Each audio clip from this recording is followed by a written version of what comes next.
Rikthehemi në transmetim të drejt për drejt të nderuar shikues, unë kam kënaqësinë që paneli ton t'i bashkohet në lidhje direkte nga Parisi, studiuesi i marrëdhënieve ndërkombëtare Selam Hajrizi. I dashur Selam, t'jam mirënjohës që gjetë kohë. Përshëndetje Franco, kënaqësi të jem mes jush, ju falenderoj. Falenderoj. Doja të shkoja fillimisht tek Dorandi edhe për një pyetje të rëndësishme. Dorand, ose më duket mua se është e rëndësishme. Reagimi i opinionit publik amerikan, duke qenë se lufta kanë pasur episode më herët, dhe kanë një ndjeshmëri të veçantë ndaj konflikteve të armatosura dhe pjesëmarrjes së Shteteve të Bashkuara në to. Sondazhet që unë kam parë tregojnë që vetëm 27 deri në 30% e mbështesin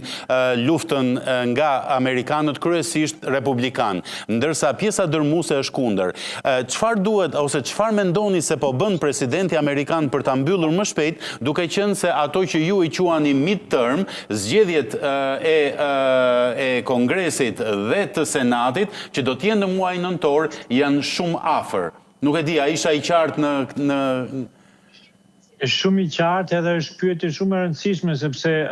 politika këtu në Amerikë është politikë reaguese në shumicën e rasteve dhe reagon bazuar në opinionin e publikut dhe me të drejtë, ashtu siç the edhe ti Franco, publiku në një shumicë dërmuese nuk e do këtë luftë. Kjo mosdashje e kësaj lufte në të vërtetë ka ardhur dhe nga ajo, si të thuash, ndryshimi i objektivave të Shtetet e Bashkuara të Amerikës gjatë kësaj periudhe 20-21 ditore të luftës, dhe e them këtë sepse në fillim fare Shtetet e Bashkuara të Amerikës, pra presidenti Trump e shiti të luftë amerikane si një luftë disa javorëshe, 2-3 javorëshe, ku mendua se me dekapitimin e zinxhirit drejtues të Iranit, Irani do të rrëzojë dhe si thua Shtetet e Bashkuara të Amerikës do të bënin një luftë të ngjashme me atë që u bën në Venezuela, ku nuk pati gati qendres fare. Besoj se informacionet nga Izraeli që i kishin ardhur Shtetet e Bashkuara të Amerikës dhe këtë e konfirmoi dhe tani më i dorëhequri drejtori i kontraterrorizmit të Shtetet e Bashkuara të Amerikës, Joe Kent, pra informacionet që kishin ardhur nga Izraeli ishin të tilla ku i tregoni presidenti Trump se presidenti Trump ishte se gjendja brenda Iranit ishte një gjendje revolucionare dhe me dekapitimin e zinxhirit drejtues, si thua, do të kishte një revolucion nga brenda Iranit dhe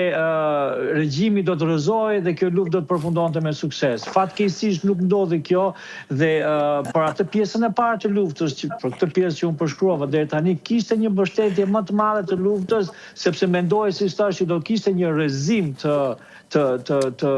regjimit iranian. Mirë po, gjatë vazhdimit të kësaj lufte kemi parë që jo vetëm që nuk ka një rrezim të regjimit iranian, po kemi parë atë strategjinë mozaik të cilën kanë ndërtuar Irani për sa i përket strategjisë mbrojtëse të saj, e cila po funksionon jashtëzakonisht shumë mirë. Unë do të jap edhe një lajm të fundit tani, përpara disa orësh është goditur dhe impianti nuk është goditur impianti, por është goditur në zonën e impiantit nuklear në Dimona në Izrael dhe kjo do të sjellë një përshkallëzim shumë të lartë të kësaj lufte dhe unë mendoj që presidenti Trump i bashkohem generalit nga Kosova, i cili tha që presidenti Trump ka dy opsione tani më. Opsioni i parë është që të deklarojë fitore dhe të tërhiqet, opsioni i cili unë besoj se tani më nuk është më në dorën e presidentit Trump, sepse si thua kemi kaluar në këtë fazën ku po bombardohen impiante nukleare, kemi kaluar në fazën ku në datë 11 mars një raketë e Izraelit ra vetëm 350 metra larg reaktorit nuklear në Iran, ku dhe Rusia bëri një deklaratë shumë të fortë, sepse janë shkencëtarët rusë që punojnë aty dhe shikojmë sot para 2 orësh goditjen e zonës së impiantit nuklear në Dimona. Unë nuk e di a ka rënë në impiant apo jo, por që ka pasur goditje, ka pasur dhe kjo është e konfirmuar. Pra, si të themi, presidenti Trump tani më është në një cep ku ai nuk ka më këtë rrugdaljen që të deklaroj fitore dhe të kthehet pas, sepse dhe nga deklaratat e Khomeini të ri, ajatollahu të ri, shikojmë një farë si thua forcë nga këto deklarata, e vërtet arrogancë. arrogancë, ku ata jo vetëm kërkojnë që kjo luftë vazhdojë, po edhe kërkesat e tyre, gjëra të cilat ne në perëndim, si thua, mund na duken qesharake, por ato po ja arrin në një farë mënyre, për shembull me ngushtisën e Hormuzit dhe kështu me radhë. Qartë. Selam, doja që ta vazhdonim bashkë me që e përmendi Dorandi ngushticën e Hormuzit. Për europianët ka një specifik të veçantë kur bëhet fjalë kryesisht për naftën dhe gazin që lëvrohet që andej. Deklarata e presidentit Trump.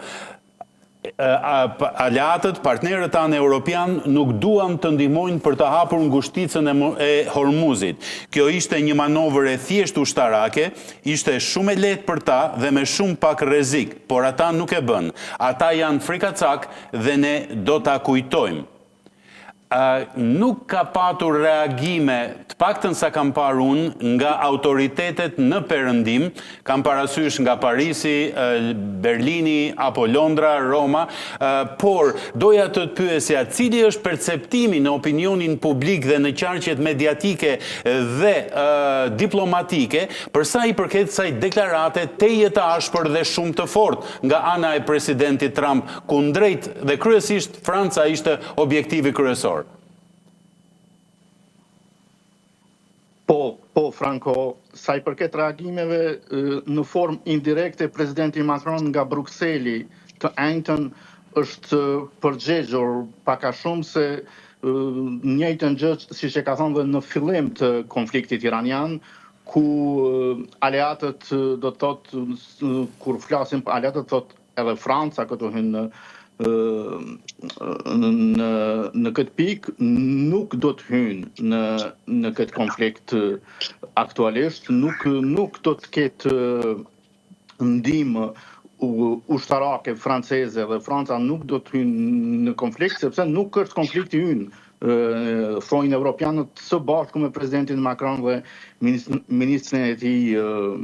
Jean-Noël Barrot, ministrin e punëve të jashtme. E vërtet që tërë opinioni publik në Francë është i fokusuar në luftën në Iran. Tërë opinioni publik, të gjithë mediat franceze flasin në çdo edicion special, siç i themi breaking news, vetëm konflikti në Iran dhe natyrisht që për opinionin publik në Francë, konflikti në Iran është tejet i pak a shumë natyrisht opinion, e kemi një opinion pro dhe kundër siç e kemi në çdo vend, por sondazhet e fundit na dalin se të gjithë jemi dakord edhe në Europë që ndryshimi i regjimit iranian është i domosdoshëm, 47 vjeçar regjimi i ajatollave duke vrarë me mira civil të rinë dhe sidomos diaspora iraniane e cila jeton në Francë është shumë e shqetësuar sa i përket gjendjes në Iran. Mirë po, opinioni publik në Francë natyrisht që është dakord për ndryshimin e regjimit, mirë po ndoshta jo në këtë formë. Megjithatë, ndjesjet të ndërpres Selam, ajo që bëm përshtypje, sepse besoj që ka të bëjë dhe me është një qasje konceptuale. Në rast se Kaja Kallas deklaron që kjo nuk është lufta jon, por indirekt do të thotë që ajo që përmendi profesori, lufta Rusi-Ukrainë është lufta jon. Nga ana tjetër presidenti Trump thotë që kjo është lufta jon, ndërsa Rusi-Ukrainë është e juaja. Pra, kam përshtypjen që ka të bëjë me qasje të forta konceptuale mes dy pjesëve të Atlantikut. Absolutisht dhe disa shkrime editoriale kohëve të fundit edhe në Francë, siç janë gazeta Le Monde apo Challenge, e kanë bërë këtë pikpamje, do të thotë përderisa evropianët pak a shumë e kanë një problem direkt me presidentin Trump. Nuk e kanë një problem me administratën amerikane në përgjithësi, po përderisa është presidenti Trump dhe një editorialist francez para disa ditëve në shkrimin e tij e quante një lloj trumpizmi amerikan i tillë, nuk ka qasje globale dhe nuk ka arritje të rezultateve diplomatike ashtu siç kemi në të kaluarën dhe siç kemi mësuar të jemi në të kaluarën, duke u pasur parasysh dhe personalitetit dhe karakterit të presidentit Trump. Pak a shumë dhe francezët dhe evropianët janë duke u shqetësuar se Shtetet e Bashkuara të Amerikës në krye me presidentin Trump dhe kryeministri i Izraelit Benjamin Netanyahu janë futur në një lojë të jetë të rrezikshme në luftën në Iran, ku nuk e dim se kush do të jetë fituesi në fund, cili do të jetë fituesi i kësaj lufte, duke pasur parasysh se janë prekur shumë interesa globale në lindjen e mesme. Franca ka dërguar anijen e saj aeroplan bajsen Charles de Gaulle atje dhe është e gatshme për një ndihmë nëse ka nevojë të vetë mbrohet. Presidenti Macron e ka cekur shumë herë se nëse interesat franceze preken në linjën e mesme, Franca gjithnjë do t'i mbrojë, do të vetë mbrohet, mirë po sa i përket për të futur në krizën e konfliktit global në Iran, aktualisht pozita e Parisit është e njëjtë sikur edhe liderëve tjerë në Berlin, siç tha dhe ministri i mbrojtjes Boris Pistorius, çka do të bënin më shumë disa fërgata evropiane kur amerikanët i kanë të gjitha anijet strategjike dhe gjatë këtyre 48 orëve kanë afruar dhe më shumë se gati 48.000 ushtarak tjerë afër xhirit persik. Dhe natyrisht dhe krizat ekonomike dhe rritja e naftës ditëve të fundit është duke shqetësuar opinionin publik në Francë dhe pritet që gjatë ditëve në vazhdim edhe presidenti Macron ta ketë një intervistë televizive speciale për konfliktin në Iran. Qartë. General Castrati, një tjetër deklarat tejet e ashpër e presidentit Trump ndaj aleatëve të vet ishte: pa Shtetet e Bashkuara të Amerikës, NATO-ja është një tigër prej letre. Në optikën tuaj, a janë shqetësuese këto deklarata pra, ju si ushtarak e dini mirë forcën dhe peshën e Shteteve të Bashkuara brenda aleancës së NATO-s, por këto deklarata në optikën tuaj janë thjesht deklarata politike dhe nuk ndikojnë tek trungu i raporteve kaq prej disa dekadash të konsoliduara, apo mund të çojnë edhe në krisje apo edhe në çarje të raporteve me Shteteve të Bashkuara dhe partnerëve dhe aleatëve europian të NATO-s? Unë mendoj që aleatët e Shtetit të Bashkuara të Amerikës në NATO kanë pak të drejtë që të jenë të zemruara, sepse nuk janë konsultuar fare, as janë pyetur për një mbështetje minimale për operacionin luftarak që Shtetet e Bashkuara të Amerikës dhe Izraeli po bëjnë në Iran, në një. Dhe në ndë atë çka ju pyetët është pyetje shumë e vend që mendoj që një president si presidenti i Shtetit të Bashkuara të Amerikës nuk do të duhej që të jep një deklaratë të tillë, pavarësisht asaj se Franca, Gjermania dhe shumë shtete kanë deklaruar se kjo nuk është problemi joni, nuk është lufta jona dhe ne nuk dëshirojmë që të kyqemi këtu. Pavarësisht kësaj, unë sot kam lexuar edhe shtypin edhe anglez edhe kroat se disa shtete si Franca, Gjermania dhe ndoshta edhe një shtet tjetër janë të gatshme që të afrojnë anijet e veta për ngushticën e Hormuzit, për të lehtësuar dhe për të liruar qarkullimin e lirë të naftës dhe gazit në atë pjesë shumë strategjike edhe për vetë Evropën. Por pavarësisht kësaj, unë mendoj që Shtetet e Bashkuara të Amerikës janë alfa dhe omega e NATO-s. NATO-ja nuk mund të funksionojë dhe nuk mund të jetë operative apo nuk mund të jetë ajo që është si NATO, që organizata më e madhe politiko ushtarake në botë pa qenë Shtetet e Bashkuara të Amerikës aty. Ne kemi parë Evropën që edhe të kaluarën, edhe në aspektin ushtarak, edhe politik, nuk janë të të sinkronizuara dhe nuk janë asnjëherë të pajtuara që të kenë një qëllim të përbashkët si shtetet NATO-s në kontinentin evropian, por më tepër unë e kam parë edhe të kaluarën se secili shtet më tepër i shikon interesat e veta nacionale se sa të jetë një ombrella apo një mbrojtës i interesave të NATO-s si që në Shtetet e Bashkuara të Amerikës. Me një fjalë, unë nuk isha pajtuar me atë, jam shumë i vogël dhe ne jemi shumë të vogël, mendoj që të diçka në lidhje me deklaratën e presidentit Trump, mirë po mendoj që është gjuhë shumë e ashpër dhe nuk është në vend posa që është në kohën kur sot do duhet që të Shtetet e Bashkuara të Amerikës apo presidentin Trump do duhet që të kishte një gjuhë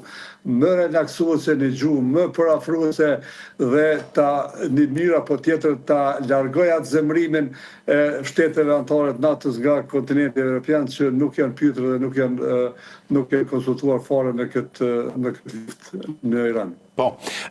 profesor Bytyqi, duke folur General Castrati, mu kujtua deklarat e kryeministres Margaret Thatcher. Prania amerikane si ombrell është perfekte, sepse ne si europian kemi interesa shumë të forta dhe nuk pranojmë njëri tjetrin. Dhe prandaj na duhen amerikanë, sepse ne luftojmë njëri tjetrin, nuk e tha në këtë mënyrë. Ju shihni rrezik në ekzistencën e vetë aleancës së NATO, sepse është bërë rasti i shumëfisht deklaratave të ashpra, po edhe një gjuhë e cila nuk ka atë komunikimin mes aleatësh.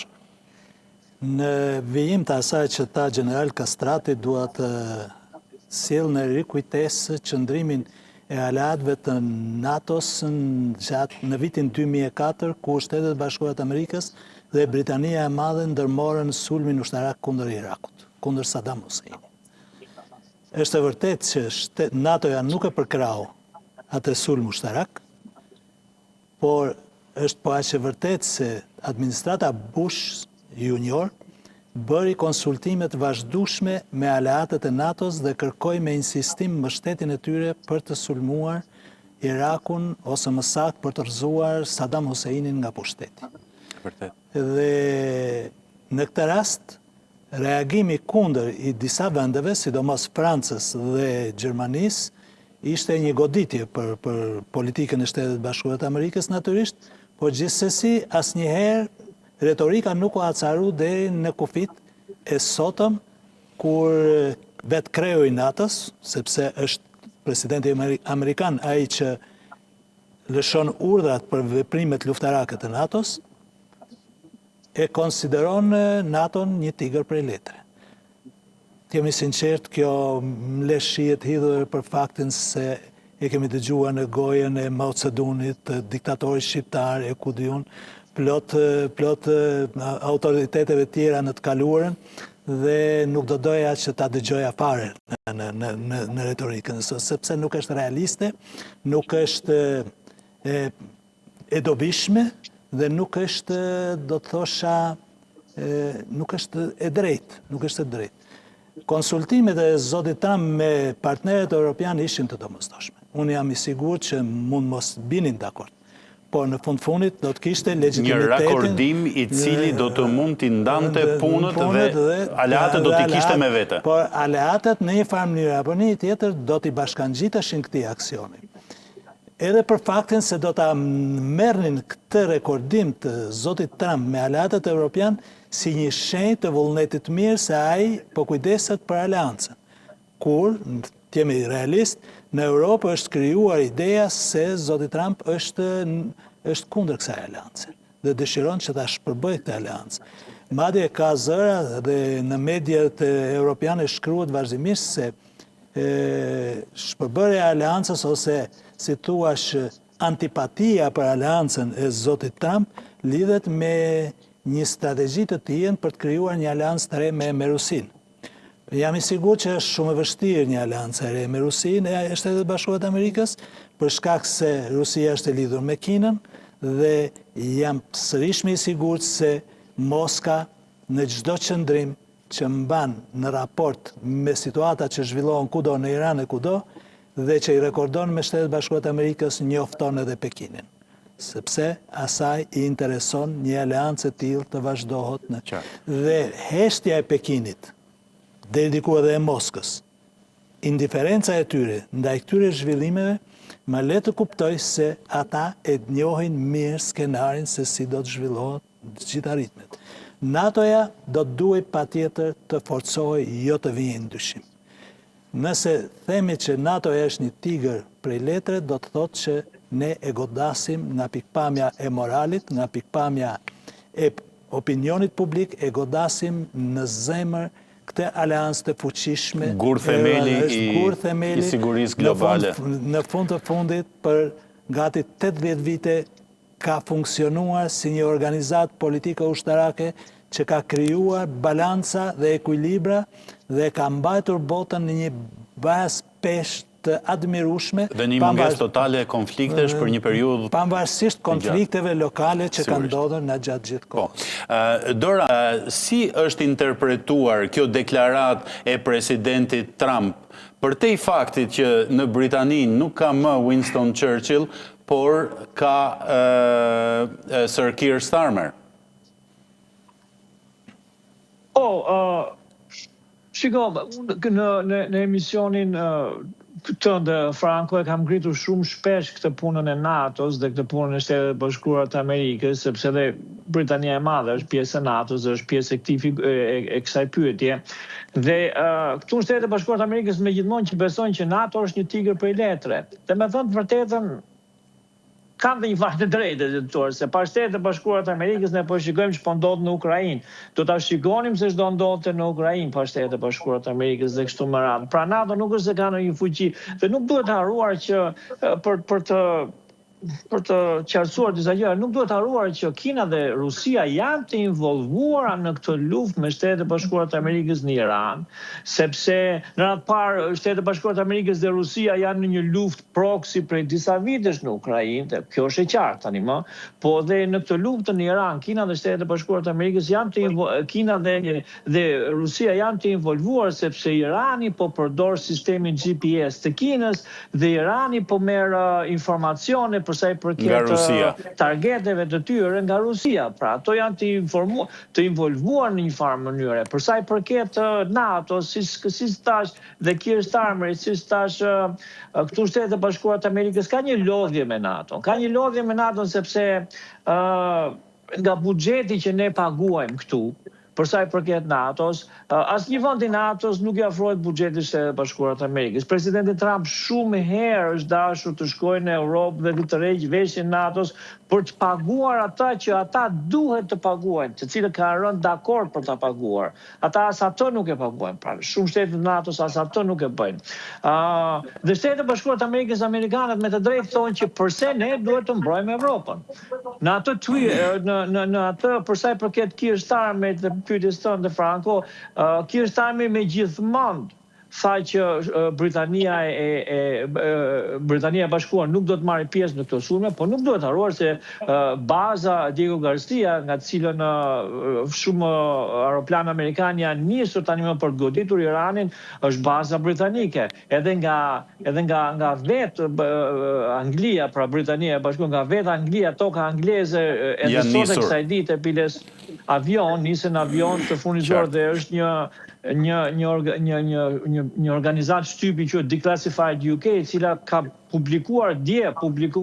filmime të avionëve amerikanë të cilët ngrihen nga toka angleze për të furnizuar me bomba dhe ngrihen nga toka angleze për të furnizuar për të bombarduar Iranin. Të gjitha këto shprehje të presidentit Trump, si thua, i shkojnë atij grupi, bashkangjiten atij grupi i cili është grup pro lufte, po i cili është grup gati izolues për sa i përket pjesëmarrjes së Shtetet Bashkuara të Amerikës dhe NATO-s, dhe unë kam thënë dhe më parë në emisionin tonë, ky grup ka qenë prej disa kongresmenësh më përpara, po kohët e fundit ky grup është shëruar me disa senatorë, me shumë kongresmenë dhe shumë senatorë amerikanë, senatorë të cilët kanë kohë që thonë që Shtetet e Bashkuara nuk kanë interes Shtetet e Bashkuara të Amerikës për të qenë në NATO. Edhe vetë vizioni i presidentit Trump, ku shikon një botë shumë polare, me pika shumë, si thua, me Rusinë me zonën e vet influencës, me Shtetet e Bashkuara të Amerikës me zonën e vet influencës, me Kinën dhe me Evropën e kështu me radhë me fuqitë e mëdha me zonën e tyre të influencës, dhe ky vizioni vetë presidentit Trump bën që NATO të bëhet jo shumë relevante. Si thua, relevante, jo shumë e domosdoshme për Shtetet e Bashkuara të Amerikës. Të falenderoj Doran për këtë pjesë, të nderuar shikues, një hapësirë e shkurtër publicitare dhe me të njëjtin panel do të kthehemi sërish në pjesën e fundit të emisionit Balkan Talks. Mos u largoni, do jemi së bashku vetëm pas pak.